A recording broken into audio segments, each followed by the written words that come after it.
بعد فأعوذ بالله من الشيطان الرجيم بسم الله الرحمن الرحيم الحمد لله رب العالمين بارك الله لنا ولكم في القرآن العظيم ونفعنا وإياكم بالآيات والذكر الحكيم محترم হাজিরিন, গতকাল যেখানে প্রোগ্রাম ছিল সেখানে বলা হয়েছে যে প্রতিদিনের প্রোগ্রামে সূরাতুল ফাতিহার তাফসীর ধারাবাহিকভাবে করা হবে। সেই হিসাবে গতকাল যতটুকু আলোচনা হয়েছিল আজকে এরপর থেকে শুরু হওয়ার কথা। গতকাল বলা হয়েছে তিলাওয়াতকৃত সূরার নাম সূরাতুল ফাতিহা, এর এক নাম সূরাতুল হামদ, এক নাম সূরাতুল ফাতিহা। সূরাতুল হামদ বা আলহামদু সূরা নামে কেন নামকরণ করা হলো এবং তার অর্থ কি,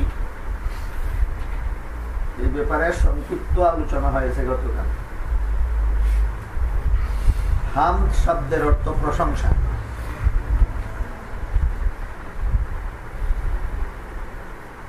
এই সূরার শুরুতেই আল্লাহর প্রশংসা আলহামদুলিল্লাহ বলে আল্লাহর প্রশংসার মাধ্যমে তিলাওয়াত শুরু করা হয়েছে। এই জন্য এই সূরাকে আল্লাহ আলহামদু সূরা নামে সূরাতুল হামদ নামে নামকরণ করেছে। হামদের অর্থ প্রশংসা আর আলহামদু অর্থ সমস্ত প্রশংসা।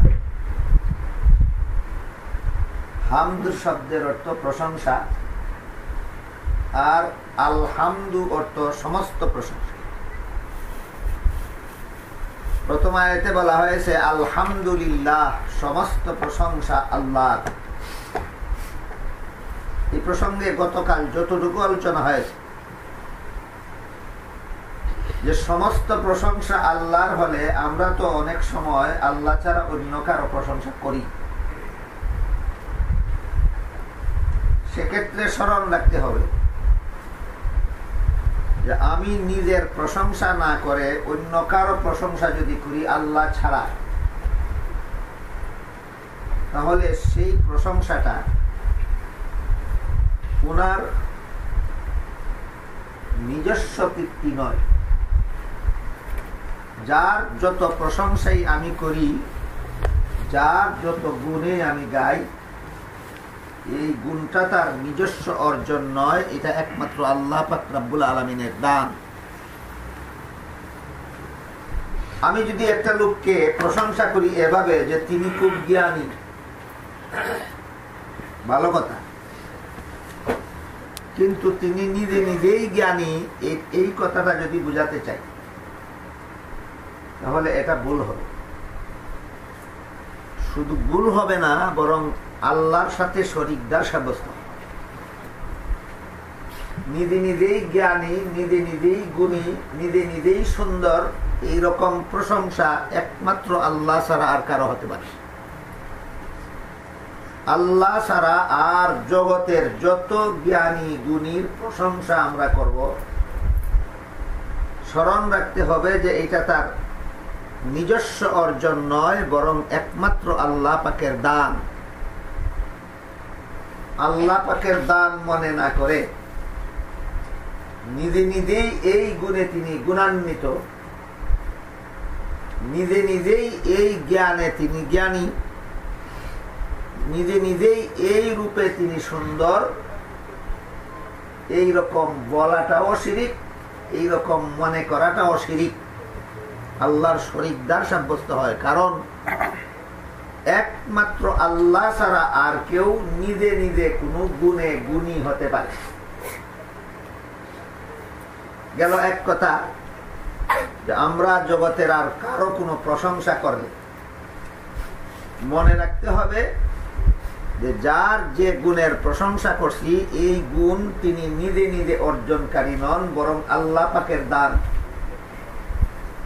যেহেতু আল্লাহর দানে তিনি এই গুণে গুণী হয়েছেন, তাই এই গুণের জন্য মূল প্রশংসার যোগ্য আল্লাহই হইলেন।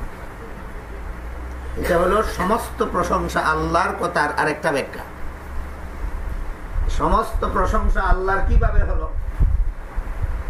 যদি আমি বলি আকাশের চন্দ্রটা বড় সুন্দর, যে চন্দ্রের প্রশংসা হবে, কিন্তু আমার বিশ্বাস চন্দ্র নিজে নিজে সুন্দর হয়নি, আল্লাহ পাক রব্বুল আলামিন তাকে সুন্দর করেছেন। তাহলে চন্দ্রের সৌন্দর্যের জন্য মূল প্রশংসার অধিকার, মূল প্রশংসা পাওয়ার যোগ্যতা কার? আল্লাহ। এই ইয়াকিন, এই আকীদা, এই বিশ্বাস যদি ঠিক থাকে, তাহলে চন্দ্রকে সুন্দর বলাও জায়েজ আছে, আর সমস্ত প্রশংসা আল্লাহর, সেই কথাটাও ঠিক আছে। ইয়াকিন, আকীদা, বিশ্বাস ঠিক থাকলে চন্দ্রের প্রশংসা করাটাও ঠিক আছে, আবার সমস্ত প্রশংসা আল্লাহর, সেই কথাটাও ঠিক আছে। বুঝতে ব্যতিক্রম হলেই আমার কথাগুলি ব্যতিক্রম হয়ে যায়। যদি আমি বলি অমুক লোকটা বড় সুন্দর, আর বিশ্বাস করি যে সে নিজে নিজে সুন্দর হতে পারেনি, তার সৌন্দর্য একমাত্র আল্লাহ পাকের দান, তাহলে অমুক লোকটাকে যে আমি সুন্দর বলে প্রশংসা করলাম, এই প্রশংসার মূল মালিককে আল্লাহ। তাহলে লোকটাকে সুন্দর বললাম যে এটার জন্য প্রশংসা আল্লাহ, কাজেই সমস্ত প্রশংসা আল্লাহর কথা ঠিক আছে। এই ব্যাখ্যা মতো অন্যকেও প্রশংসা করা যায়, কিন্তু অন্যকে প্রশংসা করার বেলায় আবার দুইটা অবস্থা। একটা হলো আমি আমার নিজের প্রশংসা করলাম না অপরের প্রশংসা করলাম। যদি অপরের প্রশংসা করি এবং যেই ব্যাখ্যা বলা হলো সেই ব্যাখ্যা মতো করি, তাহলে ঠিক আছে, কোনো দোষ নাই, এবং সমস্ত প্রশংসা আল্লাহর কথার মধ্যেও কোনো ব্যতিক্রম আসে। কিন্তু যদি নিজের প্রশংসা করি, এইটা ইসলামের দৃষ্টিতে অত্যন্ত নিন্দনীয়, আল্লাহর কাছে অত্যন্ত অপছন্দনীয় নিজের প্রশংসা করা।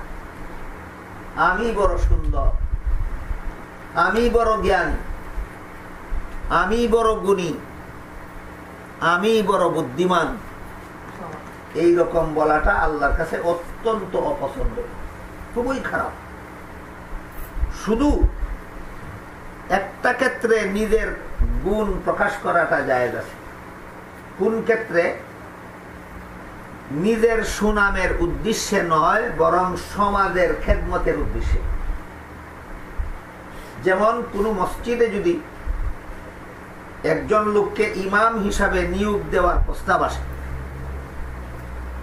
তাহলে তার ইন্টারভিউ নিতে অবশ্যই কমিটির লোকেরা বা ইন্টারভিউ নেওয়ার দায়িত্বশীল লোকেরা তাকে জিজ্ঞেস করবে, আপনি কি নামাজের মাসআলা মাসাইল জানেন? আপনি কি কোরআন সহি তেলাওয়াত করতে পারেন? যদি তিনি বলেন আমি নামাজের মাসআলাও জানি না, কোরআনের সহি তেলাওয়াতও পারি না, তাহলে আপনি এখানে আসেন কেন? আর যদি বলেন যে আমি নামাজের মাসআলাও জানি, আমি কোরআনের সহি তেলাওয়াতও জানি, নিজের গুণ নিজে প্রকাশ করা হলো। এই ক্ষেত্রে ইনি যে বললেন আমি নামাজের মাসআলা জানি, আমি কোরআনের সহি তেলাওয়াত জানি, আমার কথা বুঝলে, পরিবেশ পরিস্থিতিটা অনুধাবন করতে পারলে আপনারাই বুঝবেন যে এটা নিজের গুণ প্রকাশের জন্য নয়, এটা সমাজের উপকারের জন্য বলা হয়েছে। মুসলমানদের নামাজের জামাত কায়েম করা ইমামের দায়িত্ব। ইমামের দায়িত্ব পালন করলেই মুসলমানের সামাজিক এই খেদমতটা হয়। কাজেই ইমাম নিযুক্ত হওয়ার আগে তিনি যে নিজের মুখে নিজের গুণের কথা প্রকাশ করলেন, অবস্থা ব্যবস্থার দ্বারাই পরিষ্কারভাবে বোঝা যায় যে তার সুনাম প্রচার করার জন্য তিনি এই ক্ষেত্রে নিজের গুণের কথা প্রকাশ করেননি, বরং সমাজের খেদমতের উদ্দেশ্যে নিজের গুণের কথা প্রকাশ করেছেন। শুধু এই ক্ষেত্রে নিজের গুণের কথাও নিজে প্রকাশ করা যায়। নিজের প্রশংসাও নিজে করা যায়। তাহলে প্রশংসার বেলায় সর্বমোট 3টা জরুরি মশালা। 1 নম্বর, সকল প্রশংসা পাওয়ার মূল মালিক একমাত্র আল্লাহ। এই মর্মে বলা হয়েছে সূরাতুল ফাতিহার শুরুতে আলহামদুলিল্লাহ, সমস্ত প্রশংসা আল্লাহ। এর মানে হলো সমস্ত প্রশংসা পাওয়ার মূল মালিক আল্লাহ। 2 নম্বর, আল্লাহ ছাড়া অন্য কাউকে যদি আমরা প্রশংসা করি, এতে সমস্ত প্রশংসা আল্লাহর, সেই কথার মধ্যে কোনো ক্ষুণ্ণতা আসে না। কখন? যখন আমি মনে করব যে আমি যার প্রশংসা করতেছি, যার গুণ গাইতেছি, এই গুণ তার নিজস্ব অর্জন নয়, বরং তার গুণটাও আল্লাহরই দান। তখন চন্দ্রকে সুন্দর বলার মানেও আল্লাহরই প্রশংসা করা হইল। কারণ আমি বিশ্বাস করি চন্দ্র নিজে নিজে সুন্দর হতে পারেন, চন্দ্রের মধ্যে সৌন্দর্য আল্লাহই দান করেছেন। এই একই আকীদা বিশ্বাস নিয়ে চন্দ্রকে সুন্দর বললেও সেই প্রশংসাটা মূলত চন্দ্রের না হইয়া আল্লাহরই হয়। এই ভঙ্গিতে অপরের প্রশংসা করাও ভালো। 3য় মাসালা হইল, আমি যদি নিজের প্রশংসা করি, তখন দেখতে হবে আমার সুনাম প্রচারের উদ্দেশ্যে করি না সমাজের উপকারের জন্য করি। যদি উদ্দেশ্য হয় নিজের সুনাম প্রচার, এই উদ্দেশ্যে নিজের গুণ গাওয়া, নিজের প্রশংসা করা হারাম। শুধু হারাম নয়, এটাকে শিরকে খফি বলে, এটাকে পরোক্ষ শিরিক বলে, ইনডাইরেক্ট শিরিক বলে। নিজের গুণ, নিজের সুনাম প্রচারের জন্য মানুষের কাছে নিজের প্রশংসা করা, এটা এক প্রকারের শিরিক। এক প্রকারের শিরিক কেন বলা হইল? কারণ মূল শিরিক হইল আল্লাহ ছাড়া আর কাউকে আল্লাহর সমগুণে গুণান্বিত করা। এইরকম শিরিক করলে মানুষের ঈমান থাকে না, মানুষ চিরস্থায়ী জাহান্নামী সাব্যস্ত হইয়া যায়। ওইটা হলো আসল শিরিক, ডাইরেক্ট শিরিক, সরাসরি শিরিক। আর একটা হলো ইনডাইরেক্ট শিরিক, নিজের গুণ, নিজের সুনাম প্রচারের জন্য নিজের গুণ বলা, নিজের প্রশংসা করা। এটা যেহেতু আল্লাহ ছাড়া আর কারো জন্য সাজে না, এই কারণে এই কাজ যে করে সেও শিরিকের সমতুল্য কাজ করলো। এটাকে শিরকে খফি বলা হয়, ইনডাইরেক্ট শিরিক বলা হয়, মারাত্মক রকমের হারাম। হ্যাঁ, আমি আমার সুনাম প্রচারের উদ্দেশ্যে নয়, যে ক্ষেত্রে আমার একটা গুণের কথা প্রকাশ না করলে আমার দ্বারা সমাজের একটা গুরুত্বপূর্ণ খেদমত হবে না, সমাজের একটা উপকারী কাজ হবে না, সেই ক্ষেত্রে যদি আমি আমার গুণ আমার মুখে বর্ণনা করি, তাহলে সেটা নিষিদ্ধতার আওতায় আসবে না, সেটা জায়েজ হবে। নিজের সুনাম প্রচারের উদ্দেশ্যে গুণ গাওয়া যেহেতু হারাম, এই ব্যাপারটা গতকাল সবিস্তারে আলোচনা করা হয়। গতকাল বলা হয়েছে যে আমি যদি আমার মধ্যে কোনো গুণ দেখি, তাহলে আমার ফয়সালা করতে হবে, মনকে জিজ্ঞেস করে যে এই গুণের জন্য আমি কি প্রশংসা পাওয়ার যোগ্য, না যিনি দান করেছেন তিনি যোগ্য। যদি আমার মন বলে যে আমার কোন গুণের জন্য আমি প্রশংসা পাওয়ার যোগ্য নই, যে আল্লাহ দান করেছেন তিনি যোগ্য, এই মনোভাবটার নাম শুকুর, জাপানদার একটা বিশেষ গুণ। এই গুণ যারা অর্জন করতে পারে, আল্লাহ তাদের প্রতি বড় সন্তুষ্ট হন, আল্লাহ তাদের প্রতি খুশি হন। আমার গুণের জন্য, আমার বিদ্যার জন্য, আমার বুদ্ধির জন্য, আমার শিক্ষার জন্য, আমার রূপের জন্য, আমার ধনের জন্য আমি প্রশংসা পাওয়ার যোগ্য নই। যে আল্লাহ আমাকে এগুলি দান করেছেন তিনি প্রশংসা পাওয়ার যোগ্য। এইরকম মনোভাব যারা গড়তে পারে, এইরকম মনোভাবটার নাম শুকুর। বাংলায় শুকুরকে বলে কৃতজ্ঞতা। এই কৃতজ্ঞতাপূর্ণ মনোভাব যারা গড়তে পারে, তারা আল্লাহর সন্তুষ্টি অর্জন করতে পারে, আল্লাহ তাদের প্রতি সন্তুষ্ট হন। সুতরাং নিজের গুণের জন্য আল্লাহকে প্রশংসার যোগ্য মনে করা অত্যন্ত ভালো গুণ। এটা বিশেষ প্রশিক্ষণের মাধ্যমে অর্জন করতে হয়। অনেকেই নিজে নিজে এই গুণ অর্জন করতে পারে না। কিন্তু নিজের কোন গুণের জন্য নিজেকেই প্রশংসা পাওয়ার যোগ্য মনে করা, এটার নাম শুকুর নয়, এটার নাম কিবির, এটার নাম অহংকার। এখানে একই জিনিস দেখেন, শুধু মনোভাবের বেষ্টমের কারণে বিধান বেষ্টম হয়ে যায়। আমার মধ্যে একটা গুণ আছে, এই গুণের জন্য আমি প্রশংসা পাওয়ার যোগ্য নই, প্রশংসা পাওয়ার যোগ্য আল্লাহ, এই মনোভাবের নাম শুকুর। এই মনোভাবের দ্বারা আল্লাহর কাছে সব পাওয়া যায়। এটা অন্তরের ইবাদত। মুখেও কিছু বলতে হয় না, কাজেও কিছু করতে হয় না। শুধু যদি আমি এই কথা ভাবতে পারি যে আমার গুণের জন্য আমি প্রশংসা পাওয়ার যোগ্য নই, যোগ্য আল্লাহ, এর প্রশংসা পাওয়ার যোগ্য হলেন আল্লাহ, এই মনের মধ্যে এই কথাটা স্থান দেওয়ার কারণে মুখে কিছু না বলেও, কোনো কাজ না করেও আল্লাহর কাছে সব পাওয়া যায়।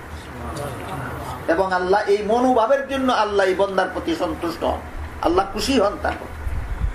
কিন্তু নিজের গুণের জন্য প্রশংসা পাওয়ার যোগ্য আল্লাহকে মনে না করে যদি কেউ নিজের গুণের জন্য নিজেকে প্রশংসা পাওয়ার যোগ্য মনে করে, এই মনে করাটার নামই অহংকার।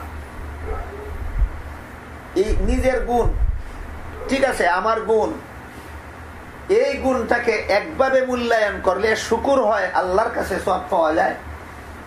এই গুণটাকে আরেকভাবে মূল্যায়ন করলে এটার নাম অহংকার হয়, গুনাহগার হয়ে যায়। নিজের গুণের জন্য প্রশংসা পাওয়ার যোগ্য আল্লাহকে মনে করার নাম শুকুর, এটা হলো সওয়াবের কাজ। আর নিজের গুণের জন্য নিজেকে প্রশংসা পাওয়ার যোগ্য মনে করার নাম অহংকার, এটা হলো গুনার কাজ। এই দুইটা বিষয় পরিষ্কার ভাবে আমাদের বোঝা দরকার। গতকাল এই ব্যাপারে বলা হয়েছে যে যতক্ষণ পর্যন্ত মনে করবে যে আমার গুণের জন্য আমি প্রশংসা পাওয়ার যোগ্য, ততক্ষণ এটাকে অহংকারের বীজ গণ্য করা হবে। এটাকে পরিভাষাগতভাবে উজব বলা হয়। আর যখন নিজের গুণের জন্য নিজেকে প্রশংসার যোগ্য বলে মুখে প্রকাশ করা শুরু করবে, তখন এটাকে অহংকারের চারা বলা হয়। এটাকে আরবি ভাষায় বলা হয় কিবির। আবার যখন নিজের যোগ্যতাটাকে অপরের সাথে তুলনা করতে থাকে, যে অমুক অযোগ্য, তার তুলনায় আমি যোগ্য, তখন এটাকে অহংকারের ডালপালা বলা হয়। এটার আরবি নাম হইল তাকাব্বুর। যাকে সে ছোট মনে করে, নিজেকে যার চেয়ে বড় মনে করে, তারে যদি খাটো করে রাখতে না পারে, তার উপর যদি নিজের প্রাধান্য প্রতিষ্ঠা করতে না পারে, তখন তার উপর অন্যায় অবিচার শুরু করে দেয়। এই অন্যায় অবিচারটার নাম হলো অহংকারের ফল ফসল। এটাকে আরবি ভাষায় বলে ইস্তেকবার। একটা হলো উজ, একটা হলো কিবির, একটা হলো তাকাব্বুর, একটা হলো ইস্তেকবার। নিজের গুণের জন্য নিজেকে প্রশংসার যোগ্য মনে করার নাম উজ, এটা অহংকারের বীজ। মুখে প্রকাশ করার নাম কিবির, এটা অহংকারের চারা। অপরের সাথে তুলনা করতে থাকা, এটার নাম তাকাব্বুর, এটা অহংকারের ডালপালা। আর নিজের প্রাধান্য বিস্তারের জন্য অন্যের সাথে অবিচার করা, অহংকারের ফসল, এটার নাম ইস্তেকবার। এই কথাগুলি বুঝলে আমাদের কার মধ্যে অহংকারের বীজ আছে, কার মধ্যে অহংকারের চারা গজাইছে, কার মধ্যে অহংকারের ডালপালা আছে, কার মধ্যে অহংকারের ফল ফসল আছে, বুঝা সহজ হয়ে যাবে। আগে বুঝতে হবে আমার মধ্যে কি পরিমাণ অহংকার আছে। হাদিস শরীফে আল্লাহর রাসূল বলেছেন, সরিষার বিন্দু পরিমাণ অহংকার যার অন্তরে থাকবে, তাকেও জাহান্নামে যেতে হবে। কাজেই জাহান্নাম থেকে বাঁচতে হলে আমাদের অহংকার নামক বিষয়টা পুঙ্খানুপুঙ্খ রূপে বোঝা দরকার। অহংকার জিনিসটা কি? অহংকার জিনিসটাই হলো নিজের গুণের জন্য নিজেকে প্রশংসার যোগ্য মনে করা। এইটাকে প্রতিরোধ করার জন্যই আল্লাহ বলেছেন, আলহামদুলিল্লাহ, তোমার কোনো প্রশংসা নাই, মূলত সমস্ত প্রশংসা আল্লাহ। এই শিক্ষা দিয়া যেহেতু আল্লাহ এই সূরার শুরুতেই আলহামদুলিল্লাহ বলেছেন, এই জন্য আল্লাহ এই সূরার নাম আলহামদু সূরা নামে নামকরণ করেছেন। এই জন্যই হাদিস শরীফে রাসূল করিম সাল্লাল্লাহু আলাইহি ওয়াসাল্লাম বলেন, তোমার সামনে যদি কেউ তোমাকে প্রশংসা করে তাহলে তার মুখে মাটি নিক্ষেপ করো। তোমার সামনে যদি কেউ তোমার প্রশংসা করে তাহলে তার মুখে মাটি নিক্ষেপ করো। এই মাটি নিক্ষেপ করো মানে এই কথা নয় যে সরাসরি তার মুখে মাটি দাও, তাহলে ঝগড়া হয়ে যাবে। এর মানে হলো সে তোমার উপকার করলো না, বরং তোমাকে ক্ষতির মুখে ঠেলে দিল। ক্ষতির মুখে ঠেলে দিল কিভাবে? তোমার সামনে কেউ তোমার প্রশংসা করলেই তোমার অন্তরের মধ্যে অহংকারের বীজ গজাইতে পারে, সম্ভাবনা আছে। তোমার সামনে তোমার প্রশংসা করলেই তোমার অন্তরে অহংকারের বীজ গজাইতে পারে। হ্যাঁ, তাহলে তো আমার গুণের জন্য আমি প্রশংসা পাওয়ার যোগ্য। আমার গুণের জন্য যদি আমি প্রশংসা পাওয়ার যোগ্য না হইতাম তাহলে এই লোকটা আমার সামনে এই প্রশংসাটা করতো না। এই লোকের প্রশংসার দ্বারা প্রমাণ হইল, আমার সামনে আমাকে যে প্রশংসা করলো তার প্রশংসার দ্বারা প্রমাণ হইল যে আমার গুণের জন্য আমি প্রশংসা পাওয়ার যোগ্য।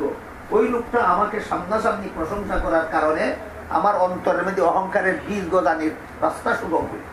তাহলে আমার সামনে যে প্রশংসা করলো সে সত্যই আমার উপকার করলো না ক্ষতি করলো? ক্ষতি করলো। এই জন্য নিয়ম হইল, কারো প্রশংসা করতে হইলে তার অগোচরে করো, আর তারে সংশোধন করতে হইলে তার সামনে করো। আমরা সম্পূর্ণ বিপরীত পদ্ধতি অবলম্বন করছি। কেউ কোনো ভুল করে থাকলে এটা তার সামনে বললে তার সংশোধন হবে, কিন্তু তার ভুলটা সামনে বলি না, ভুলটা বলি অগোচরে, আর তার গুণটা বলি তার সামনে। দুটোটা খারাপ, দুটোটা খারাপ। একজন লোকের সামনে তার গুণ বলাও খারাপ, তার অগোচরে তার দুই বলাও খারাপ। নিয়ম হলো দুষ্টা বলতে হবে সামনে যেন সে সংশোধন হতে পারে, আর গুণটা বলতে হবে অগোচরে যেন তার অন্তরের মধ্যে আমার দ্বারা অহংকারের বীজ বুনা না হয়। এই বিষয়গুলি আমাদের খুব পরিষ্কার ভাবেই বোঝা দরকার, এবং এগুলি আমাদের বাস্তব জীবনে আমল করা দরকার, পালন করা দরকার। এর সম্পূর্ণ বিপরীত পদ্ধতি আমরা অবলম্বন করার কারণে আমাদের সমাজে দ্বিমুখী অশান্তি ছড়ায়। একটা হইল তার দুষ্টা তার সামনে বলার দরকার ছিল, ও গুছরে বলার কারণে এই সমাজের মধ্যে অশান্তি ছড়ায়। আর একটা হলো গুণটা তার ও গুছরে বলার দরকার ছিল, সামনে বলার কারণে তার অন্তরে অহংকারের বীজ গজায়। এই যে উল্টা পাল্টা দুইটা পদ্ধতি আমরা অবলম্বন করছি, দুটা পদ্ধতি আমাদের সংশোধন করা দরকার। আমার কথা বুঝে থাকলে বলুন, কারো কোনো দোষ আপনার কাছে ধরা পড়লে এটা তার অগোচরে বলতে হবে না সামনাসামনি বলতে হবে? আর কারো গুণ আপনার কাছে ধরা পড়লে তার সামনে বলতে হবে না অগোচরে বলতে হবে? হ্যাঁ, অগোচরে বলতে হবে। এগুলি আমাদের জানা দরকার এবং পালন করা দরকার। কারো কোনো দোষ অগোচরে বললে এটাকে ইসলামী শরীয়তের পরিভাষায় গীবত বলা হয়। কোন লোকের দোষ তার অপরোক্ষে বলা, তার অগোচরে বলার নাম গীবত। গীবত হারাম। আল্লাহ পাক রব্বুল আলামিন পবিত্র কোরআনের এক আয়াতে বলেন, আইয়ুহিব্বু আহাদুকুম আন ইয়াকুলা লাহমা আখিহি মাইতান ফাকারিহতুমু। তোমরা কেউ কি পছন্দ করো তোমার মরা ভাইয়ের লাশের গোশত খাইতে? না। আল্লাহ বলেন, মরা ভাইয়ের লাশের গোশত খাওয়া যে তুমি পছন্দ করো না, তার দুষ্টা তার অগোচরে বললে এর চেয়েও আরো বেশি গুনাহ হয়। মরা ভাইয়ের লাশের গোশত খাইলে যে গুনাহ হয়, কারো দুষ্টা তার অগোচরে বললে তার চেয়ে বেশি গুনাহ হয়। এই জন্য ইসলামী শরীয়তের বিধান মতে কারো দোষ তার অগোচরে বলা হারাম সাব্যস্ত করা হবে। এই হারাম থেকে বাঁচার ব্যবস্থা তার দোষটা তার সামনে বলতে হবে যেন সে সংশোধন হতে পারে। যদি অবস্থায় এমন দাঁড়ায় যে একটা লোকের দোষ তার সামনে বললে সংশোধন হবে দূরের কথা, আরো আপনার সাথে ঝগড়া বাঁধে,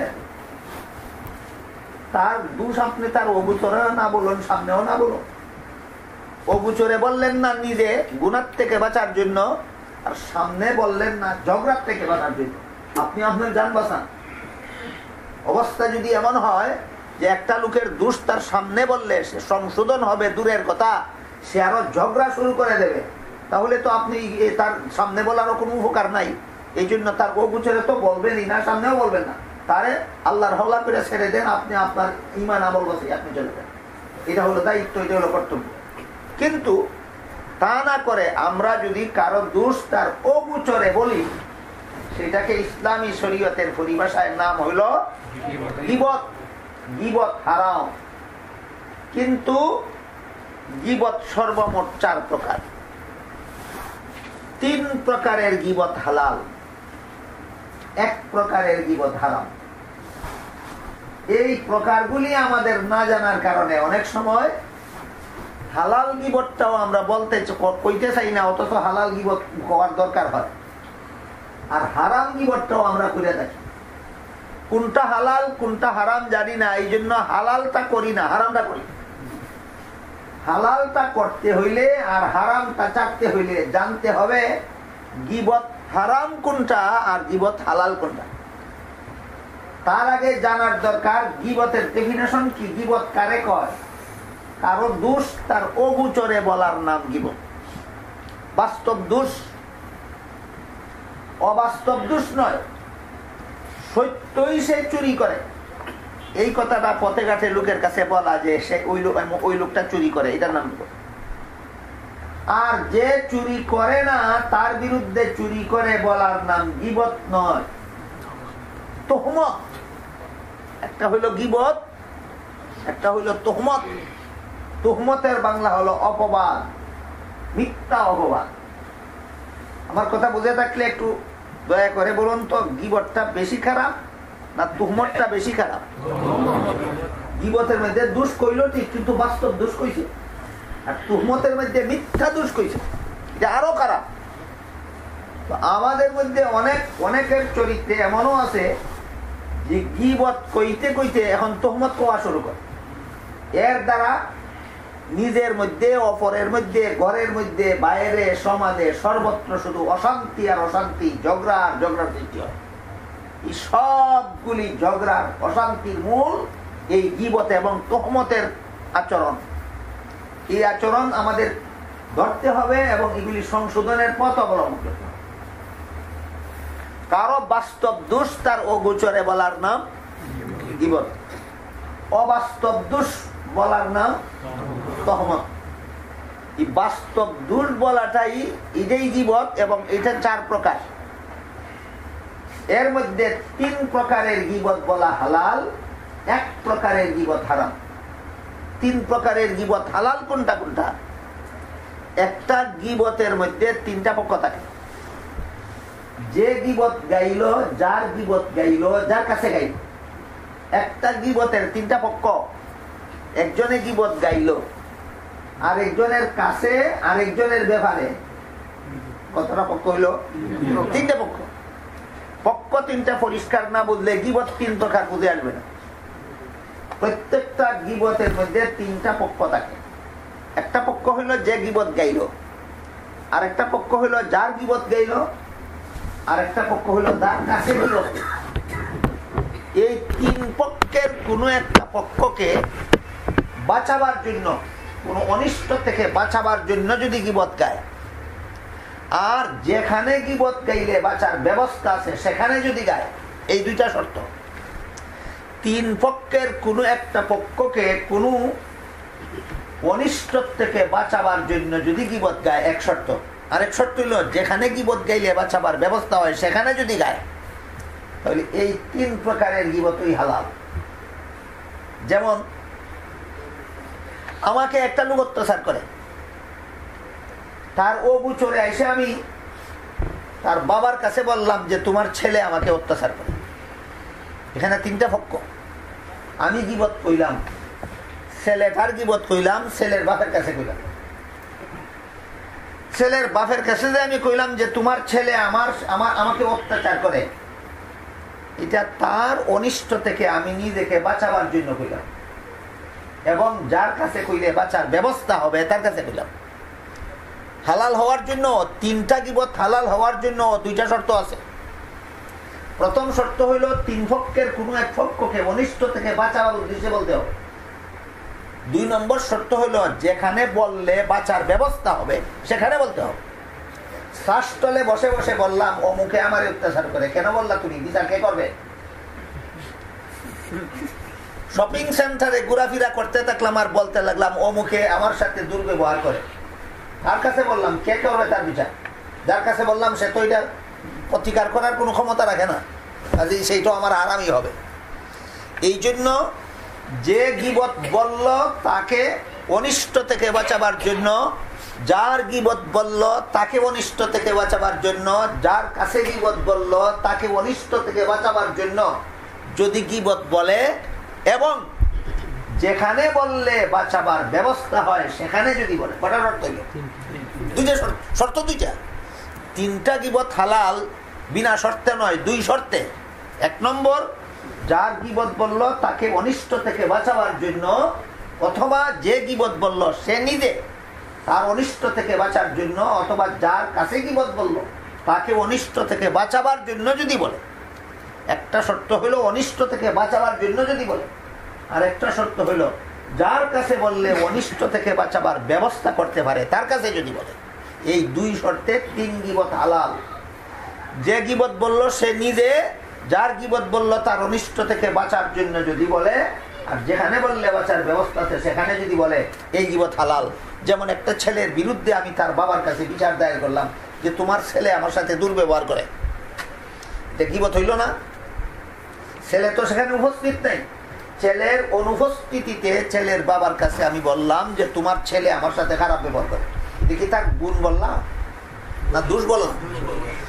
কারো অগোচরে দোষ বলার নাম হইতো গীবত, কারো অগোচরে তার দোষটা বলার নাম হইতো গীবত। এই ছেলেটার গীবত বললাম কার কাছে? ছেলের বাবার কাছে। কিসের জন্য? তার অনিষ্ট থেকে আমি বাঁচার জন্য। কার কাছে বললাম? যার কাছে বললে বাঁচার ব্যবস্থা হতে পারে। গীবত হালাল, গীবতটা হালাল। অথবা যার গীবত বললাম তাকে অনিষ্ট থেকে বাঁচাবার জন্য বললাম। ওই ছেলেটার দোষ তার বাবার কাছে গিয়ে বললাম যে সে রাস্তার ছেলে ফেলে এদেরকে নিয়ে দুষ্টামি করে, আমাদের কোনো ক্ষতি করে না, সে নিজের ক্ষতি করে, রাস্তার ছেলে ফেলে এদেরকে নিয়ে দুষ্টামি করে, এই কথাটা তার বাবার কাছে বললাম। কেন? তাকে অনিষ্ট থেকে রক্ষা করার জন্য। আগে বলছিলাম আমার নিজেকে অনিষ্ট থেকে রক্ষা করার জন্য, এখন বললাম যার গীবত বললাম তাকে অনিষ্ট থেকে রক্ষা করার জন্য। কার কাছে? যার কাছে রক্ষা করার দায়িত্ব আছে। ছেলের বিরুদ্ধে ছেলের বাবার কাছে গীবত করলাম যে তোমার ছেলে রাস্তার দুষ্ট ছেলে ফেলেদেরকে নিয়ে মস্তানি করে, এই কথাটা তার বাবার কাছে কেন বললাম? ছেলেটাকে অনিষ্ট থেকে বাঁচাবার জন্য। ছেলের বাবার কাছে কেন বললাম? বাবার অধিকার আছে তাকে শাসন করে, এটা হালাল। 3 নম্বর, যিনি গীবত বলল তিনিও অনিষ্ট থেকে বাঁচার জন্য নয়, যার গীবত বলল তাকেও অনিষ্ট থেকে বাঁচাবার জন্য নয়, যার কাছে বলল তাকে অনিষ্ট থেকে বাঁচাবার জন্য। যেমন একটা লোক সম্পর্কে আপনার জানা আছে, সে মানুষের কাছ থেকে হাওলাত নেয় টাকা, আজকে দেব কালকে দেব বলে নেয়, কিন্তু তার অভ্যাসই নিলে আর দেয় না। এই লোকটা আপনার ভাইয়ের কাছে গিয়ে বলতেছে যে আমাকে 500 টাকা দেন, আগামীকাল দিয়ে দেবো, আপনি জানেন সে দিলে আর দেয় না। তখন আপনি আপনার ভাইকে বলবেন যে তোমাদের কথাবার্তা একটু পরে বলো, আমার ভাইয়ের সাথে একটু পার্সোনাল কথা আছে, আমি আগে বলে চলে যাব। এই কথা বলে আপনার ভাইকে ডেকে নিয়ে গেলেন ঘরের ভিতরে, নিয়ে আপনার ভাইয়ের কানে কানে বলে দিলেন এই লোকটা যে তোমার কাছে 500 টাকা চাইতেছে, এই লোকটা নিলে কিন্তু আর দেয় না, কাজেই তুমি তারে টাকা দিলে বুঝে শুনে দিবা। এটা কাকে অনিষ্ট থেকে বাঁচাবার জন্য বললাম? যার কাছে বললাম তাকে বাঁচাবার জন্য। যে গীবত বলল নিজেকে বাঁচাবার জন্য যদি বলে, যার গীবত বলল তাকে বাঁচাবার জন্য যদি বলে, যার কাছে বলল গীবত তাকে বাঁচাবার জন্য যদি বলে, এবং এমন জায়গা যদি বলে গীবত যে জায়গা বললে অনিষ্ট থেকে বাঁচাবার ব্যবস্থা করতে পারবে, এই 2 শর্তে 3 প্রকারের গীবত হালাল। 2 শর্তে 3 প্রকারের গীবত হালাল। তাহলে গীবত সর্বমোট কত প্রকার? 4 প্রকার। কত প্রকার হালাল? 3 প্রকার হালাল। এই 3 প্রকার গীবত বলতেই হবে, 3 প্রকার গীবত বলতেই হবে। এই কথাগুলি বুঝলে আরেকটা কথা বোঝা পরিষ্কার হয়ে যায়। সেটা কি? অনেক মানুষ ধর্মের নামে মানুষকে অধর্ম পথে পরিচালনা করে, সোয়াবের নামে বিদাতের পথ দেখায়, বলে এটা সোয়াবের কাজ, আসলে এটা সোয়াবের কাজ নয়, এটা বিদাতের কাজ। এরকম কিছু আলিমও থাকে যারা বেদাত মানুষের শিক্ষা দেয়, বেদাত করায় সোয়াবের প্রলোভন দিয়ে, আসলে এগুলি সোয়াব নয়, এগুলি বেদাত। হক্কানি উলামায়ে কেরাম জনতার সামনে বলতে হয়, অমুক আলেম যে অমুক কথা তোমাদেরকে সোয়াব বলেছে, এটা সোয়াব নয়, এটা বেদাত, এটা করলে গুনাহ হবে। এমত অবস্থায় একজন শ্রোতা বলে, হুজুর আপনারাই বলেন একজনের গীবত আরেকজনে বলা হারাম, আপনারাই একজনে আরেকজনের গীবত বলেন, আমরা কোথায় যাব? এই প্রশ্ন কেন করলো? সে গীবত কোনটা হালাল কোনটা হারাম জানে না, এই জন্য এই প্রশ্ন করে। কথা বুঝলেন কিনা? দেখি, গীবত কোনটা হালাল কোনটা হারাম জানে না। কোন আলেম রূপী কোন মানুষ যদি সাধারণ মানুষকে বিপথে পরিচালনা করে, তাহলে সমাজের মানুষকে বিপথের অনিষ্টতার থেকে বাঁচাবার জন্য হক্কানি উলামায়ে কেরামদের বলতেই হবে, অমুক যেই কথা বলেছে সেটা ভ্রান্ত পথ, সাবধান, তোমরা সেই পথে চলবে না। এই গীবত হারাম না? বলতেই হবে, এই গীবত বলতেই হবে। এটা হারাম নয়, বরং এটা জরুরি। গেল 3 প্রকারের গীবত হালাল, 1 প্রকারের গীবত হারাম। আমার কথা বুঝে থাকলে একটু দয়া করে বলুন, গীবত সর্বমোট কত প্রকার? হালাল কত প্রকার? হারাম কত প্রকার? 1 প্রকার মাত্র হারাম। সেটা কোনটা?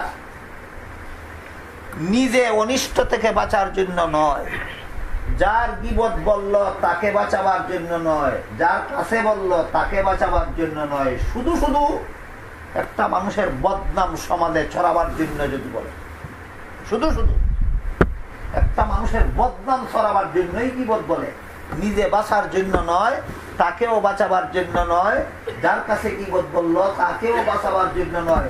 কেন মুখের গীবত আমি আপনাদের কাছে বললাম? তাকে শুধু আপনাদের কাছে বদনাম করার জন্যই বললাম। এটা হারাম। এটা কি? বুঝে থাকলে বলুন, এবার পরিষ্কার ভাবে চিনলেন কোন কোন গীবত হালাল আর কোন গীবতটা হারাম? শুধুমাত্র একটা মানুষের বদনাম সমাজে রটাবার জন্য তার গীবত করা হারাম। আর তার হাজারো বদনাম যদি আমি বলি তার অনিষ্টতা থেকে আমি বাঁচার জন্য, তার হাজারো বদনাম যদি আমি বলি তাকে সংশোধন করার জন্য, তার হাজারো বদনাম যদি আমি আপনাদেরকে বলি তার অনিষ্টতা থেকে আপনাদেরকে বাঁচাবার জন্য, এগুলি হারাম নয়, এগুলি জরুরি। গীবত যদি বলতেই হবে, আমি নিজে বাঁচার জন্য নয়, তাকে সংশোধনের জন্য নয়, আপনাদেরকে রক্ষা করার জন্য নয়, বরং আপনাদের কাছে ওই লোকটাকে শুধু বদনামি বানাবার জন্য তার দোষগুলি যদি আপনাদের সামনে আমি প্রকাশ করি, সেই গীবতটা হলো হারাম। আমাদের অধিকাংশরা করি কি? হালালটা বলি না। গীবত যেটা জরুরি ছিল, যেই গীবত বলা জরুরি ছিল ওইটা বলি না, যেই গীবতটা হারাম সেটা বলি। আমাদের এই অবস্থার পরিবর্তন হওয়া দরকার। কারো কোনো দোষ থাকলে তার সামনেই বলতে হবে না, অগোচরে বলবো কেন? 3 কারণ ছাড়া তো আমি অগোচরে বলতে যাব না। তার যত বদনাম থাকুক, তার বদনামের জন্য সে দায়ী হবে, তার বদনামের জন্য আল্লাহর কাছে জবাবদিহি করবে। আমি কেন খামোখা তাকে সমাজে বদনামি মানাতে যাব? হাদিস শরীফে রাসূল করিম সাল্লাল্লাহু আলাইহি ওয়াসাল্লাম বলেন, যেই ব্যক্তি অপরের দোষ গোপন করে রাখবে, আল্লাহ পাক রব্বুল আলামিন হাসরের মাঠে তার দোষ গোপন করে রাখবে। বলুন তো, একজনের দোষ আমার জানা থাকলে আমি খামোখা সমাজে এটা রটাতে যাব কেন? আমি যদি তার দোষটা জেনে শুনেও সমাজে বলি না, হাসরের মাঠে আল্লাহ আমার জীবনে কি পরিমাণ গুনাহ করেছিলাম জেনে শুনেও মানুষের সামনে বলবেন না। কোনটা ভালো হইলো? বলাটাই ভালো না না বলাটাই ভালো? না বলাটাই ভালো। এই জন্য এই কথাগুলি আমাদের খুব ক্লিয়ারলি বোঝা দরকার, খুব পরিষ্কার ভাবে বোঝা দরকার, যেন আমাদের জীবন যেন সংশোধনের পথে পরিচালনা করতে পারে। একটা গেল গুণ বলার ব্যাপার, আর একটা বলো দোষ বলার ব্যাপার। কারো গুণটা বলতে হবে তার অগোচরে, আর দোষটা বলতে হবে তার সামনে। আমাদের অনেকের অভ্যাস, গুণটা বলি সামনে আর দোষটা বলি অগোচরে, সম্পূর্ণ বিপরীত। এই অগোচরে দোষ বলার অভ্যাস থাকতে হবে, আর সামনে গুণ বলার বসাতে হবে। হাদিস শরীফে আল্লাহ রাসূল বলেছেন, তোমার সামনে যদি কেউ তোমার গুণ বলে তাহলে তার মুখে মাটি নিক্ষেপ করো। এর মানেটা কি? এর উদ্দেশ্যটা কি? উদ্দেশ্য হলো তোমার সামনে গুণ বললেই তোমার মনে অহংকারের বীজ বুনা হতে পারে। খুবই সম্ভব যে তোমার অন্তরের মধ্যে অহংকারের বীজ বুনা হবে। আমার সামনে আমার গুণ বললেও আমার অন্তরে অহংকারের বীজ বুনা হবে না, এইরকম অন্তর এমনিতেই তৈরি হয় না। এইরকম অন্তর বানাবার জন্য দীর্ঘদিন আল্লাহওয়ালাদের কাছে প্রশিক্ষণ গ্রহণ করতে হয়, ট্রেনিং নিতে হয়। যে সমস্ত আল্লাহওয়ালা লোকেরা আল্লাহওয়ালাদের কাছে প্রশিক্ষণ নিয়ে অন্তরকে এমন ভাবে গড়ে তুলেছেন যে তার সামনে হাজার মানুষে হাজার প্রশংসা করলেও আমার গুণের জন্য আমি প্রশংসা পাওয়ার যোগ্য এই মনোভাব সৃষ্টি হবে না। এই রকম মন নিজে নিজেই গড়া যায় না, প্রশিক্ষণ আল্লাহওয়ালাদের কাছ থেকে প্রশিক্ষণ নিয়ে গড়ে তুলতে হয়। কথাটা ক্লিয়ার বুঝলেন? এইরকম মন নিজে নিজে গড়া যায় না, প্রশিক্ষণের মাধ্যমে গড়তে হয়। প্রশিক্ষণ নেব কার কাছে? যার মনটা সেভাবে গড়ে নিয়েছেন তার কাছে। এরকম একটা ঘটনা আছে তাফসীরের কিতাবে। হযরত খাজা বাহাউদ্দিন নকশবন্দ রাহমাতুল্লাহি আলাইহি একজন বিখ্যাত ওলি ছিলেন। সেই ওলির দরবারে এক কাঠুরিয়া গেল। কাঠুরিয়া জঙ্গল থেকে কাঠ কেটে বাজারে বিক্রি করে, হালাল রুজির জন্য জঙ্গল থেকে কাঠ কেটে বাজারে বিক্রি করে সংসার চালান। আবার রমজান মাসের রোজা ছাড়াও 12 মাস নফল রোজা রাখত। বলেন পেশার দিক থেকে কাটুরিয়া হলেও অন্তরের দিক থেকে সে পরহেজগার কিনা? পরহেজগার। কোন রকমের হারাম রুজি যেন না হয়, এই জন্য জঙ্গলের কাঠ কেটে বাজারে বিক্রি করে সংসার চালায়। আবার রমজানের ফরজ রোজাই শুধু নয়, 12 মাস ফাঁকে ফাঁকে ফাঁকে ফাঁকে নফল রোজা রাখে। নফল রোজা রাখার সারা বছর নফল রোজার মাধ্যমে ফাঁকে ফাঁকে নফল রোজার মাধ্যমে মানুষের সেক্স পাওয়ারের দ্বারা যত পাপ হয় সকল পাপ থেকে বাঁচার সুযোগ হয়ে যায়। হাদিস শরীফে রাসূল করিম সাল্লাল্লাহু আলাইহি ওয়াসাল্লাম বলেন, ইয়া মাশারাশ শাবাব মান ইসতাতা মিনকুমুল বাআতা ফালইয়াতাযাওয়াজ ওয়া মান লাম ইসতাতি ফাআলাইহি সাওম ফাইন্নাহু লাহু বিজা। হে যুব সম্প্রদায়, তোমাদের যাদের দুই ধরনের সামর্থ্য আছে, একটা আর্থিক আর একটা দৈহিক, এই দুই ধরনের সামর্থ্য তোমাদের যাদের আছে তোমরা অতি সত্বর বিয়ে করো। হ্যাঁ, যাদের শারীরিক সামর্থ্য আছে বিয়ে করা কিন্তু বউ ফালার মতো আর্থিক সামর্থ্য নাই, তারা কি করবে? আল্লাহ রাসূল বলেন তারা সেক্স পাওয়ারের অনিষ্টতা থেকে বাঁচার জন্য শুধু রমজানের ফরজ নামাজ নয়, সারা বছরই ফাঁকে ফাঁকে নফল, রমজানের নফল রোজা ফরজ রোজা নয়, সারা বছরই ফাঁকে ফাঁকে নফল রোজা রাখবে। এই নফল রোজার দ্বারা আল্লাহ রাসূল বলেছেন সেক্স পাওয়ারের অনিষ্টতা থেকে আত্মরক্ষা করা যায়। এই জন্য ওই কাটুরিয়া রাসূলের হাদিস মতো নফল রোজা রাখলো, আবার কাঠ কেটে বাজারে বিক্রি করে সংসার চালায়। এই কাটুরিয়া গেল খাজা বাহাউদ্দিন নকশবন্দ রাহমাতুল্লাহ আলাইহির দরবারে। ইনি একজন আল্লাহওয়ালা ওলি বুজুর্গ ছিলেন, খাজা বাহাউদ্দিন নকশবন্দ রাহমাতুল্লাহ। খাজা বাহাউদ্দিনের দরবারে আরো একজন মেহমান ছিল। তাহলে কাটুরিয়া সহ কতজন মেহমান হইল? খাজা বাহাউদ্দিন 2 জন মেহমানের খানা পেশ করলেন। ওই কাটুরিয়া লোকটা দেখলো যে আমি যদি এখন খানা খাইয়া ফেলি তাহলে তো আমি তো রোজাদার, আমার রোজা নষ্ট হয়ে যায়। আর যদি আমি বলে ফেলি আমি রোজাদার, এটা তো ফরজ রোজা নয়, এটা তো নফল রোজা, এটা তো মানুষকে বলার কথা নয়, কেউ জানার কথা নয়। আমার গুণের কথা আমার মুখে মানুষের কাছে প্রকাশ করলাম, এটা তো অহংকার হবে। আমার গুণের কথা আমার মুখে প্রকাশ করলে তো হবে অহংকার। আর যদি প্রকাশ করি না তাহলে তো আমার রোজা নষ্ট হয়ে যাবে, এখন আমি কোন হতে যাব? কাটুরিয়া চিন্তা ভাবনা করে নিজের রোজার কথা প্রকাশও করলো না, খানা না খাওয়ার জন্য ঘরের এক কোনায় লুকিয়ে বসে থাকে। খাজা বাহাউদ্দিন খানা পেশ করার পরে দেখলেন মেহমান একজন খানার কাছে আছে, আরেকজন ঘরের এক কোনায় লুকিয়ে বসে আছে। খাজা বাহাউদ্দিন বললেন, ও মিয়া, তুমি যে নফল রোজা রাখছো, খাইলে রোজা নষ্ট হয়ে যাবে আর কইলে তোমার অহংকার ধরা পড়বে, তো উভয় সংকট এড়াবার জন্য জন্য তুমি লুকিয়ে গেলে, তুমি যেই রোজা রাখছো এই রোজা রাখার চেয়ে আল্লাহর নিয়ামত খাওয়ার মধ্যে বেশি সওয়াব।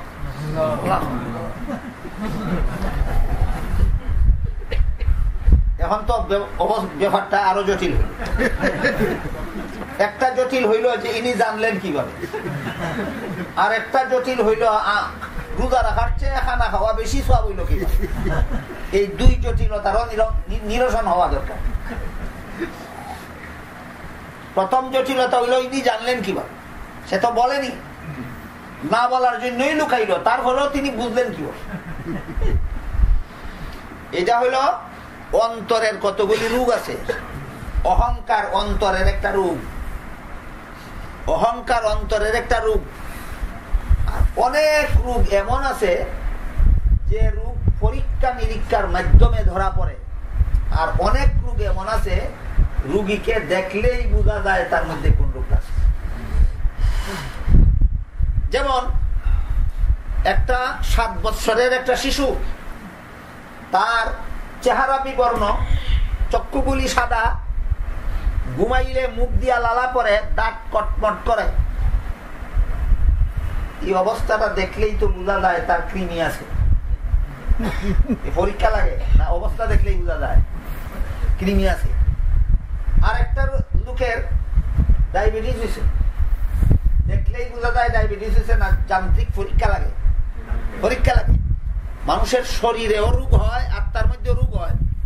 শরীরের রোগ দুই প্রকার, এক প্রকার রোগ দেখলেই চিনা যায়, আর এক প্রকার রোগ পরীক্ষা ছাড়া ধরা পড়ে না। ঠিক তেমনি ভাবে আত্মার রোগও দুই প্রকার। এক প্রকার আত্মার রোগ রোগীরে দেখলেই চিনা যায় তার মধ্যে কোন রোগ আছে, আর এক প্রকার আত্মার রোগ পরীক্ষা ছাড়া ধরা পড়ে না। অহংকারটা শরীরের রোগ না আত্মার রোগ, আত্মার রোগ। কোন কোন আত্মার রোগের অবস্থা এমন আছে যে রোগী দেখলেই চিকিৎসক যারা, রুহানি চিকিৎসক যারা, কামিল বুজুর্গ যারা, তার রোগীকে দেখলেই চিনতে পারেন তোমার কাছে অমুক রোগ আছে। যেমন হযরত ইমাম আবু হানিফা রাহমাতুল্লাহ আলাইহি, উনার কাছে বসে বসে এক লোক উযু করতেছিল।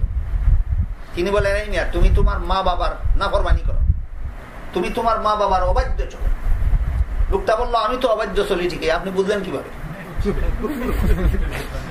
ইনি বলেন, তুমি যে মুখ ধুইতেছো, হাত ধুইতেছো, তোমার মুখ ধোয়া, ওযুর মুখ ধোয়া, হাত ধোয়া ফাঁদির মধ্যে মা বাবার নাফরমানির গুনার রং দেখতে পাই। গুনার রং দেখার মতো চক্ষু কি এমনি হয়, না বিশেষ সাধনার দ্বারা হয়? আমরা অনেকে এই সাধনা করতে রাজি নই, কিন্তু ওই মর্যাদা হাসিল করতে চাই, এটা সম্ভব না। কোনদিন সাধনা ছাড়া মর্যাদা লাভ হয় না। ইমাম আবু হানিফার ঘটনার দ্বারা আমরা পরিষ্কার বুঝতে পারলাম যে যে সমস্ত আল্লাহর ওলি বুজুর্গ বিশেষ প্রশিক্ষণের মাধ্যমে নিজের আত্মাকে সকল প্রকার রোগ থেকে চিকিৎসা করে নিয়েছেন, তারা অনেক সময় ওই আত্মার রোগীদের দেখলে চিনতে পারেন তার মধ্যে কোন রোগ আছে।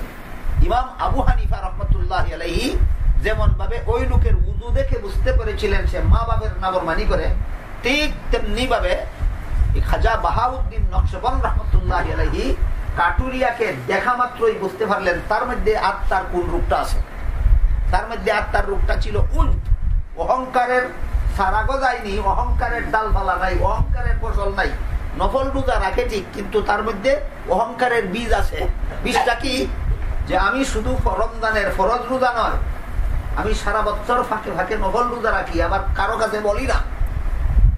আমার মতো এমন গোপন ইবাদত করনেওয়ালা কতজন পাওয়া যায়?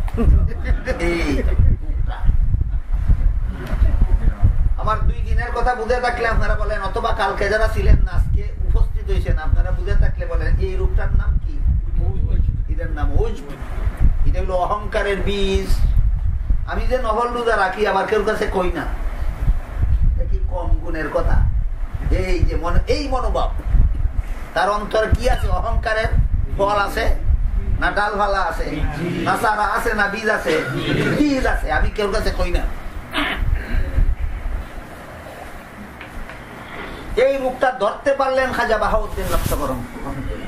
এই জন্য বললেন, তুমি নফল রোজা রেখে মনে মনে অহংকার করো, তুমি ভাবো যে তোমার মতো গোপন রোজাদার কতজন পাওয়া যায়। নফল রোজা রাখার যেই সওয়াব, এই মনোভাবের গুনার দ্বারা এই সওয়াব নষ্ট হইয়া আরো শাস্তি যোগ্য হয়ে যাবে। কাজে তোমার মুনাফা কম, ক্ষতি বেশি। তোমার মতো রোজাদার নফল রোজা না রাখিয়া খানা খাইয়া এই অহংকার রোগের চিকিৎসা করা বেশি দরকার। একটা জটিলতা রইল যে তার অন্তরে যে তার মনের মধ্যে যে উজ বাসে, তার মনের মধ্যে যে অহংকারের বীজ আছে, তিনি জানলেন কিভাবে? যে হলো আলামতের দ্বারা জানলেন নাকি গায়েব জানলেন? এই কথাটাও অনেকে না বুঝিয়া এক কথা নিয়ে আরেক কথার মধ্যে লাগে যায়। খাজা বাহাউদ্দিন যদি এই লোকটা না বলা সত্ত্বেও বলতে পারলেন তার মধ্যে কোন রোগ আছে, তাহলে রসুল গায়েব জানতে পারবেন না কেন? কোথার থেকে কোথায় নিয়ে যায়? এটার নাম গায়েব জানা নয়। ডাক্তার যদি দেখে একটা ছেলের পেটটা মোটা, হাত পা চিকন, চক্ষুগুলি সাদা, মুখ দিয়া লালা করে, ঘুমাইলে দাঁত কটমট করে, পেটের ভিতরে কৃমি দেখা যায় না, তারপরেও যন্ত্র না লাগাইয়াও ডাক্তার বলতে পারে তার পেটে কৃমি আছে। ডাক্তার কি গায়েব জানলো না আলামত দেখে বললো? কোনো কিছু আলামত দেখে বলার নাম গায়েব জানা নয়।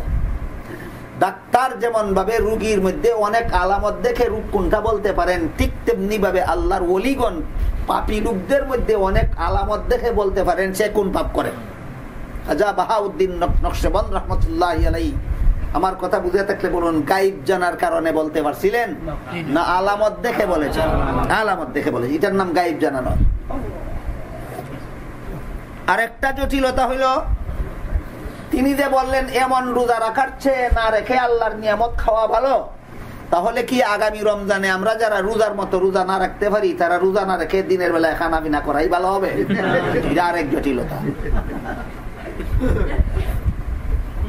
এই জটিলতার নিরসন হইল, ওই বিধানটা ছিল নফল রোজার বেলায়, আর রমজানের রোজা নফল নয়, সেটা হলো ফরজ। এই নফলের বিধান, নফলের ব্যাপার সেপার ফরজের বেলায় ফিট করতে যাওয়া ভুল হবে। দ্বিতীয় জটিলতা নিরসন হইল কিনা দেখেন, রমজানের রোজা ফরজ, এটা যে কোনো অবস্থায় একজন সজ্ঞান সাবালক সক্ষম মুসলমানকে রাখতেই হবে। তোমার অন্তরে যদি উজব থাকে, তোমার অন্তরে যদি কিবির থাকে, তোমার অন্তরে যদি তাকাব্বুর থাকে, তোমার মধ্যে যদি ইস্তেকবার থাকে, তাহলে তার চিকিৎসা ভিন্নভাবে করো, কিন্তু রমজানের রোজা সর্বাবস্থায় রাখতেই হবে।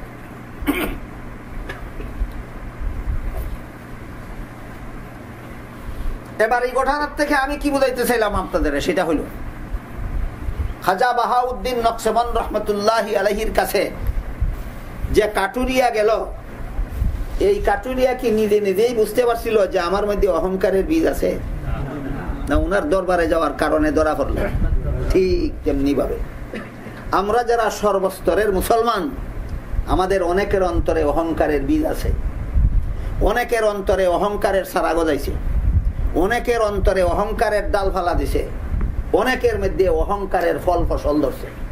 আমরা অধিকাংশরাই নিজের অহংকার নিজেরা ধরতে পারি না, পারবো না কোনোদিন মরণ পর্যন্ত।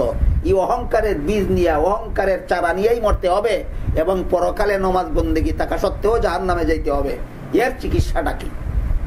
এর একমাত্র চিকিৎসা হইল, যারা নিজের আত্মাকে আল্লাহর ওলিদের সংস্রবে তাকিয়া, আল্লাহর ওলিদের মাধ্যমে বিশেষ প্রশিক্ষণ গ্রহণ করিয়া, যারা নিজের আত্মাকে পাক পবিত্র করে নিছেন সকল প্রকার আত্মিক রোগ থেকে, আধ্যাত্মিক রোগের থেকে, বিশেষ করে অহংকারের রোগের থেকে যাদের আত্মাকে চিকিৎসা করাইয়া নিছেন, ওই সমস্ত আল্লাহওয়ালাদের কাছ থেকে বিশেষ প্রশিক্ষণ গ্রহণের মাধ্যমে আমাদের আত্মার রোগগুলির চিকিৎসা করাইয়া মরতে পারলেই জাহান্নামের যোগ্য হইয়া মরতে হবে না, জান্নাতের যোগ্য হইয়া মারা যাবে।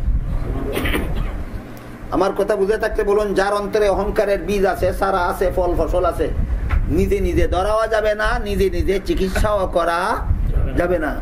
রোগ ধরতেও হবে আল্লাহওয়ালাদের দ্বারা, চিকিৎসাও করাইতে হবে আল্লাহওয়ালাদের দ্বারা। ডাক্তার কোন রোগীরে কোন ঔষধ দিবেন সেইটাও আমি বলতে পারবো না। একই রোগের রোগী তিনজন, কিন্তু তিন রোগীর একরকম ওষুধ ডাক্তার দেয় না, তিন রোগীর তিন রকম ওষুধ দেয়।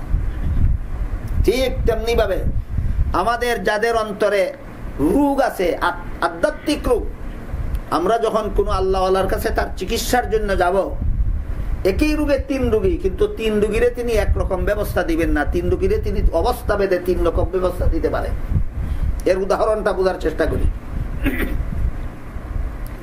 আত্মার যত রোগ আছে, এর মধ্যে একটা রোগের নাম হলো অহংকার, আর একটা রোগের নাম শাহওয়াত। শাহওয়াত আত্মার একটা রোগের নাম। এটার বাংলা কি বলা যায়? শাহওয়াতের বাংলা বলা যায়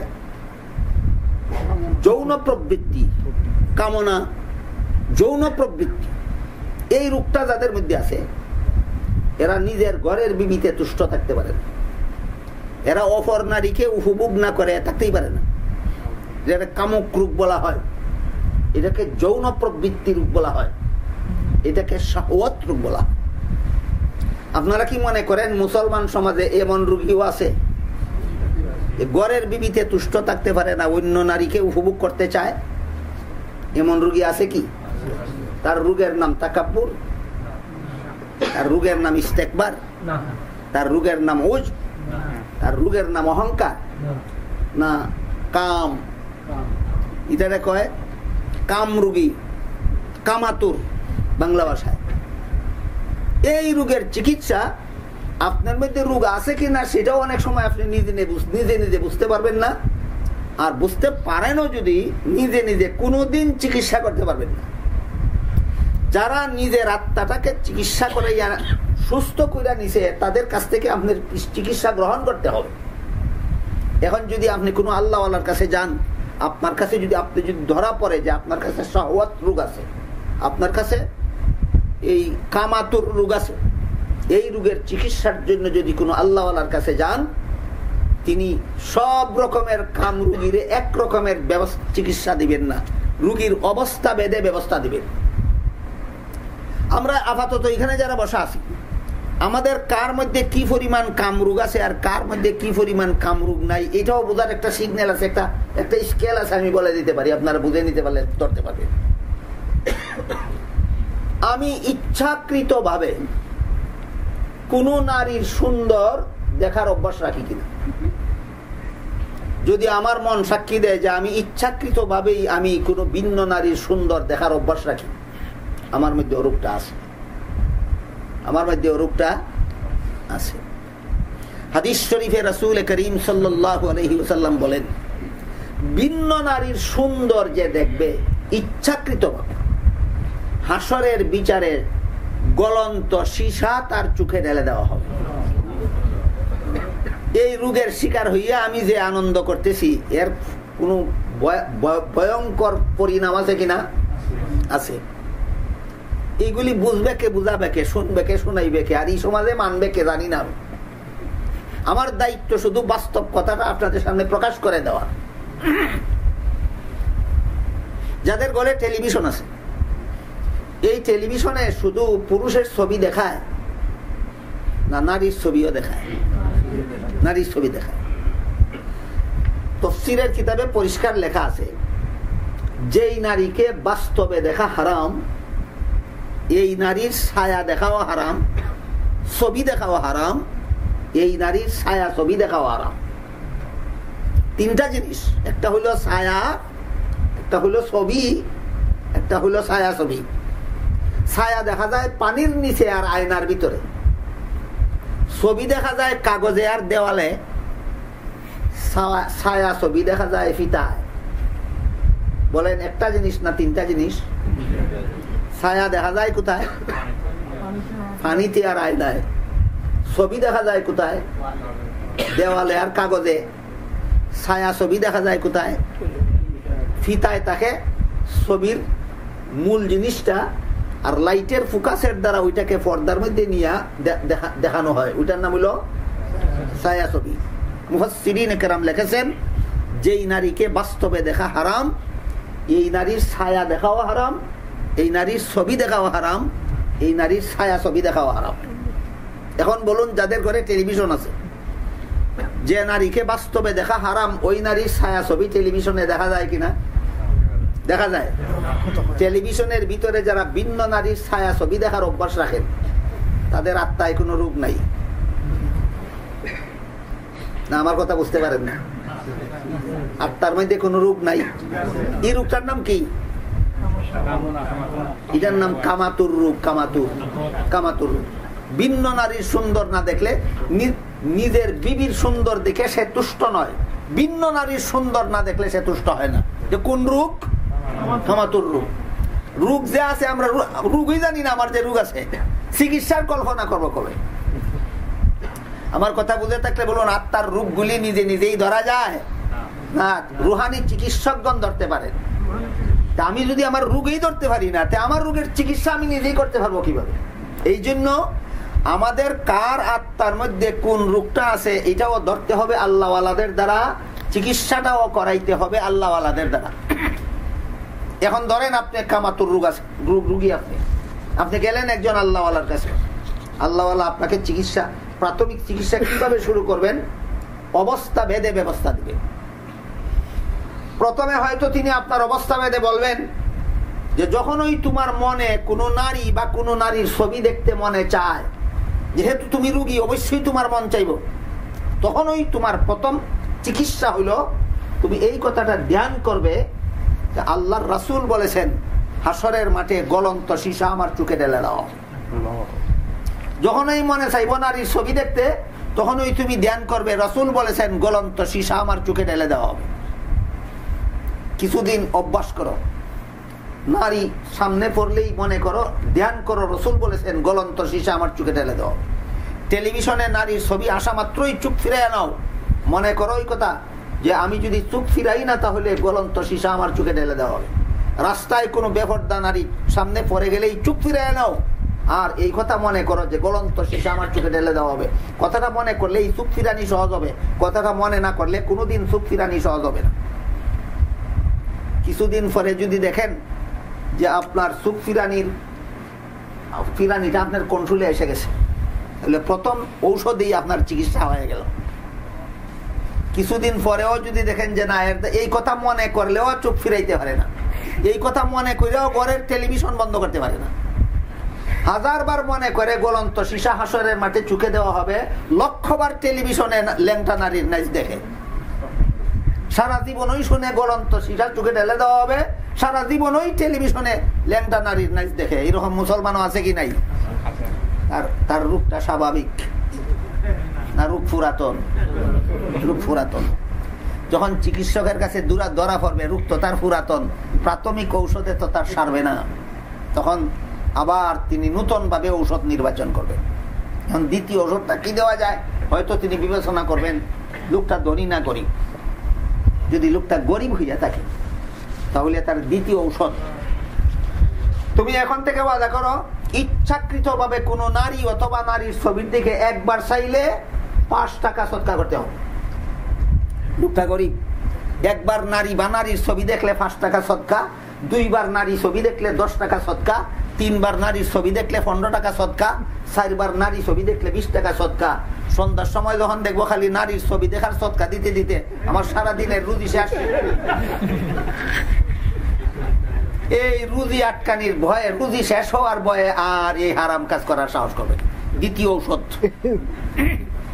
বলেন, ঔষধগুলিও নিজে নিজেই দেওয়া যায় না চিকিৎসকের কাছ থেকে নিতে হয়? এই জন্য বলছিলাম আত্মার যে রোগ আছে, রুহানি যে রোগ আছে, এই রোগটা নিজে নিজে ধরাও যায় না, ধরতে হয় রুহানি রোগের চিকিৎসকদের দ্বারা। রোগগুলির চিকিৎসাও নিজে নিজে করা যায় না, চিকিৎসাও করাইতে হয় রুহানি রোগের চিকিৎসকের দ্বারা। আর যদি রোগটা গরিব না হইয়া ধনী হয়, তাহলে 5 টাকা সদকা না 500 টাকা সদকা দিলেও হে টেলিভিশন রাখবোই গরো, টেলিভিশন গরো রাখবো। ওই টেলিভিশনের মধ্যে ল্যাংটা বেটির নাচ না দেখলে তার ঘুমেই ধরবে না। যতক্ষণ পর্যন্ত উলঙ্গা নারীর নাচ না দেখবে ততক্ষণ পর্যন্ত তার ঘুমই আসবে না।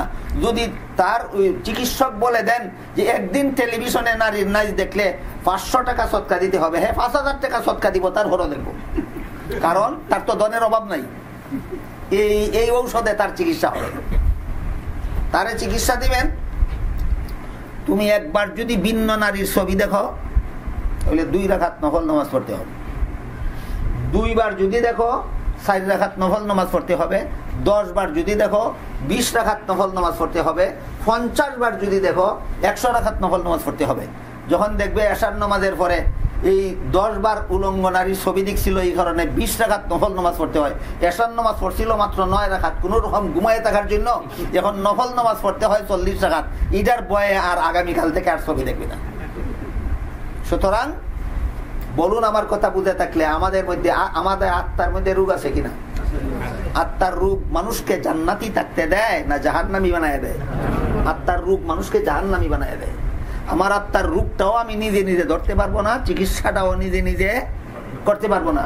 রোগটা ধরার জন্য আল্লাহওয়ালার সান্নিধ্যে যেতে হবে এবং রোগের চিকিৎসার জন্য আল্লাহওয়ালাদের ব্যবস্থা গ্রহণ করতে হবে। এই ব্যবস্থাটাকেই আমাদের বাংলাদেশের এশিয়ান দেশগুলির পরিভাষায় পীর মুরিদি বলা হয়।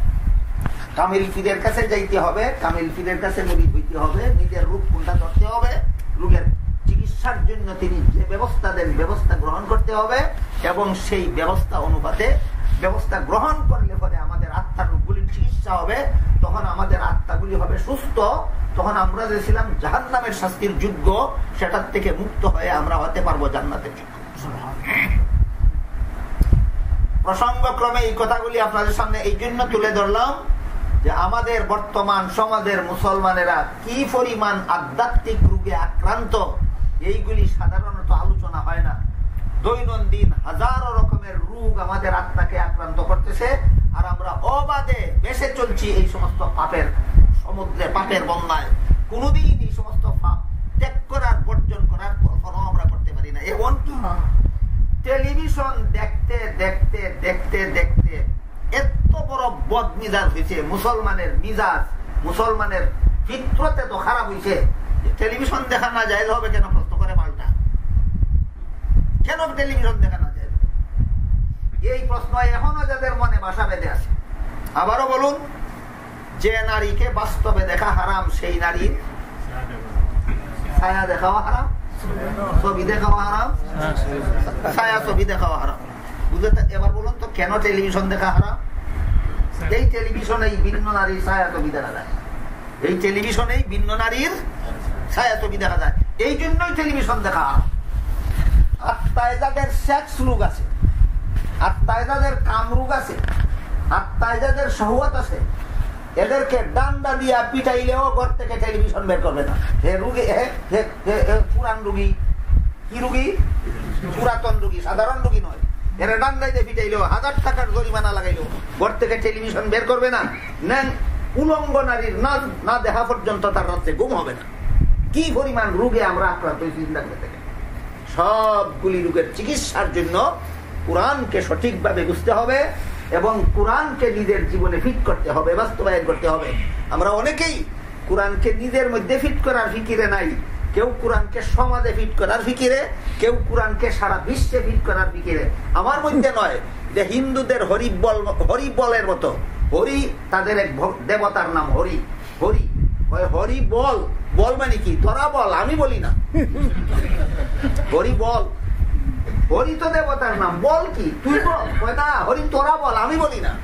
ঠিক আমাদের মুসলমানদের মধ্যে এমন যথেষ্ট মুসলমান, এমন মুসলমানের অভাব নাই যারা কোরআনকে ফিট করতে চায় নিজের মধ্যে নয়, অপরের মধ্যে। কেন? তোমার 3.5 বডির মধ্যে তুমি যদি কোরআন ফিট করতে পারো না, তুমি এত বড় নফসের গোলাম, তুমি এত বড় শয়তানের গোলাম, যে কারণে তুমি 3.5 বডির মধ্যে, তোমার নিজের বডির মধ্যে যে কোরআন ফিট করতে পারো না, এই কোরআন সমাজ ফিট করার তোমার এত মাথা ব্যথা কেন? এই কোরআন সারা দুনিয়াতে ফিট করার জন্য তোমার এত গরজ কেন? গরজ আর কিছু নয়, কোরআনের দোহাই দিয়া ওই অহংকারকে বাস্তবায়ন করা। আমি লিডার, ওই আমি লিডার, এই আমিত্ব, এই অহংকার বাস্তবায়ন করা। এই সবগুলি অশান্তি, সবগুলি দুর্নীতি, সবগুলি এই সমস্ত অপকীর্তির জন্য মূল দায়ী হলো আমাদের এই আত্মার রোগগুলি। আমরা বুঝি না, আত্মার রোগগুলির চিকিৎসা করার দরকার মনে করি না। এই জন্য কথাটা ক্লিয়ারলি আপনাদেরকে বলে দিলাম যে আত্মার রোগের চিকিৎসাই আলহামদুল তফসিরের দ্বারা আত্মার রোগের চিকিৎসাটা বুঝে নিতে হবে। আল্লাহ বলেছেন আলহামদুলিল্লাহি রাব্বিল আলামিন, সমস্ত প্রশংসা আল্লাহর। এর ভিতরে আল্লাহ অগণিত রুহানি রোগের চিকিৎসার ব্যবস্থা করে দিয়েছেন। আমার কোন গুণের জন্য আমি প্রশংসা পাওয়ার যোগ্য নই, সমস্ত প্রশংসা আল্লাহর। এই তথ্য বুঝাইয়াই আল্লাহ বলেছেন আলহামদুলিল্লাহ। এই কারণে আল্লাহ এই সূরার একটা নামকরণ করেছেন সূরাতুল আম, আলহামদু সূরা।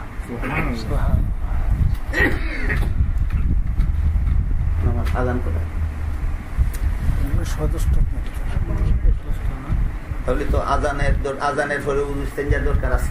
আজকে এই পর্যন্তই থাকুক, ইনশাআল্লাহ আগামীকালের প্রোগ্রামে এরপরের থেকে আলোচনা। ঠিক আছে,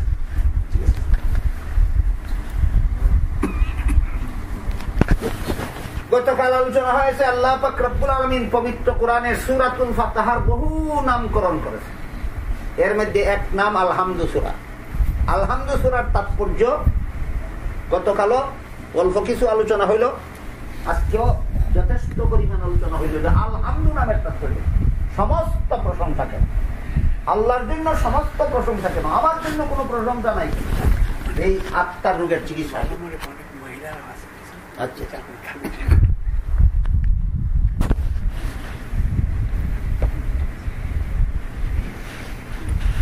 আমাদের মা বোনরা যারা আজকের অনুষ্ঠানে যোগদান করছেন তাদের উদ্দেশ্যে বলি যে পুরুষদের জন্য যেমন ভাবে ভিন্ন নারী এবং নারীদের ছবি দেখা হারাম, ঠিক তেমনি ভাবে আল্লাহ পাক রব্বুল আলামিন পবিত্র কোরআনের আয়াতে বলেন ওয়াকুল্লিল মুমিনাতি ইয়াগদুদনা মিন আবসারিহিন্না ওয়া ইয়াহফাজনা ফুরুজাহুন।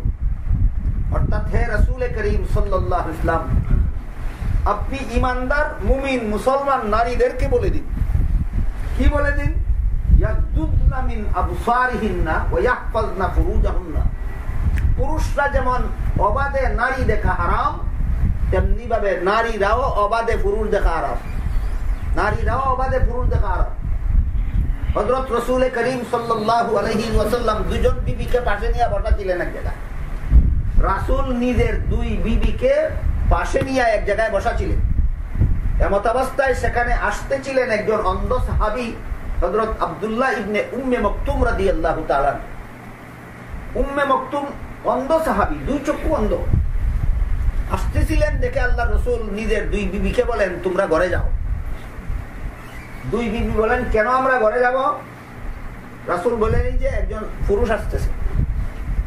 দুই বিবি বলেন ইনি তো অন্ধ, অন্ধ পুরুষ আমাদের এখানে আসলে আমরা ঘরে যাওয়ার দরকার কি? রাসূল বলেন তিনি তো অন্ধ, তোমরা তো অন্ধ নও। রাসূলের ঘটনাটা মনে রাখুন সারা জীবন। রাসূলের নিজে দুই বিবিকে পাশে নিয়ে এক জায়গায় বসাছিলেন। সেখানে আব্দুল্লাহ ইবনে উম্মে মকতুম নামে একজন অন্ধ সাহাবী আসতেছিলেন। রাসূল নির্দেশ দিলেন দুই বিবিকে তোমরা ঘরে যাও। বিবিরা জিজ্ঞাসা করেন কেন? বলে এই যে একজন পুরুষ আসতেছে। তারা বললেন এই পুরুষটা তো অন্ধ, এই পুরুষ আমাদের কাছে আসলে কি আমাদের কত দেখবে না? রাসূল বলেন সে তো তোমাদের দেখবে না, তোমরা তো তাকে দেখবে। তাহলে এই হাদিসের দ্বারা রাসূল কি বুঝাইলেন? শুধু পুরুষের ভিন্ন নারী দেখা হারাম না নারীদেরও ভিন্ন পুরুষ দেখা হারাম? নারীদেরও ভিন্ন পুরুষ দেখা হারাম। তাই আল্লাহ পাক রব্বুল আলামিন আগের আয়াতে বলেন কুল্লিল মুমিনিনা ইয়াগুদ্দু মিন আবসারিহিম ওয়া ইয়াহফাযু ফুরুজাহুম। হে রাসূল করিম সাল্লাল্লাহু আলাইহি ওয়াসাল্লাম, পুরুষদেরকে বলে দিন তারা যেন অবাধে নারীদেরকে না দেখে। পরের আয়াতে বলেন ওয়া কুল্লিল মুমিনাতি ইয়াগদুদনা মিন আবসারিহিন্না ওয়া ইয়াহফাযনা ফুরুজাহুন্না। হে রাসূল করিম সাল্লাল্লাহু আলাইহি ওয়াসাল্লাম, আপনি ঈমানদার নারীদেরকেও বলে দিন তারা যেন অবাধে পুরুষদেরকে না দেখে, ভিন্ন পুরুষদেরকে যেন অবাধে না দেখে। কেন? পুরুষরা নারীদের দেখলে কি হবে, নারীরা পুরুষদের দেখলে কি হবে? সেই প্রশ্নের জবাবের দিকে ইঙ্গিত করে আল্লাহ বলেন ইয়াহফাযু ফুরুজাহুম ইয়াহফাযনা ফুরুজাহুম। লজ্জাস্থান সংরক্ষিত থাকবে, চরিত্র হেফাজতে থাকবে। যার চোখ সামলাতে পারে না তার চরিত্র রক্ষা হতে পারে না, যার চোখ সামলাতে পারে তার চরিত্র রক্ষা হতে পারে। কথাটা বুঝাবার জন্য মুফাসসিরিন একরাম রাসূল করিম সাল্লাল্লাহু আলাইহি ওয়াসাল্লামের একটা হাদিসের দ্বারা একটা উদাহরণ দিয়েছেন। হাদিস শরীফে আল্লাহ রাসূল বলেছেন অবাধে যদি কোনো নারী কোনো পুরুষকে দেখে অথবা কোনো পুরুষ কোনো নারীকে দেখে, রাসূল বলেন যে চোখের দ্বারা জিনা হয়। অবাধে ভিন্ন নারী ভিন্ন পুরুষ দেখলে এটাকে রাসূল কি বলেছেন? কি হয়? চোখের জিনা হয়। অবাধে যদি ফালতু আলাপ করে, রাসূল বলেন এটার দ্বারা মুখের জিনা হয়। অবাধে যদি ভিন্ন নারী ভিন্ন পুরুষের গল্প শুনে, রাসূল বলেন এর দ্বারা কানের জিনা হয়। কেউ যদি কাউকে টাচ করে, ভিন্ন নারী ভিন্ন পুরুষকে যদি স্পর্শ করে, রাসূল বলেন এর দ্বারা হাতের জিনা হয়। ভিন্ন নারী ভিন্ন পুরুষকে নিয়ে একত্রে যদি চলে, রাসূল বলেন এটার দ্বারা পায়ের জিনা হয়। ভিন্ন নারী ভিন্ন পুরুষের সাথে যদি সঙ্গমে লিপ্ত হয়, রাসূল বলেন এর দ্বারা লজ্জাস্থানের জিনা হয়। তাহলে জিনা সর্বমোট কত প্রকার হইল? চোখের জিনা, মুখের জিনা, কানের জিনা, হাতের জিনা, পায়ের জিনা, লজ্জাস্থানের জিনা। এই 6 প্রকারের জিনা। মুফাসসিরিন একরাম লিখেছেন হাদিস শরীফে যে আল্লাহ রাসূল 6 প্রকারের জিনা বলেছেন, এর মধ্যে সর্বপ্রথম জিনা শুরু হয় চোখের থেকে। চোখের থেকে জিনা শুরু হয়, লজ্জাস্থানে গিয়া জিনা সমাপ্ত হয়। আগে হয় চোখের জিনা, অবাধে দেখা দেখি হইলেই ফালতু আলাপ করার সুযোগ হয়, ফালতু আলাপ করলেই ফালতু আলাপ শোনার সুযোগ হয়, ফালতু আলাপ করা আর শোনার সুযোগ পাইলেই টাচ করার সুযোগ হয়, টাচ করলেই নিয়া চলাফেরার সুযোগ হয়, নিয়া চলাফেরা করলেই সংগ্রামে লিপ্ত হওয়ার সুযোগ হয়। তাহলে জিনার গাড়ি ছাড়ে যে স্টেশন থেকে, এটার নাম হইল চোখ, আর জিনার গাড়ি যেখানে গিয়ে পৌঁছে সেটার নাম হইল লজ্জাস্থান। এই জন্য আল্লাহ বলেন যেখান থেকে জিনার গাড়ি ছাড়ে ওইখানে স্টপ করে দাও, যেখানে পৌঁছে সেখানে আর পৌঁছতে পারবে না। এই মর্মটা বুঝাবার জন্য আল্লাহ বলেছেন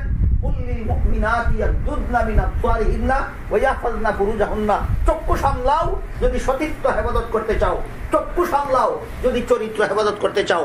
মুফাসসিরিন কেরাম লেখেন চক্ষুর সাথে লজ্জাস্থানের সম্পর্ক কি?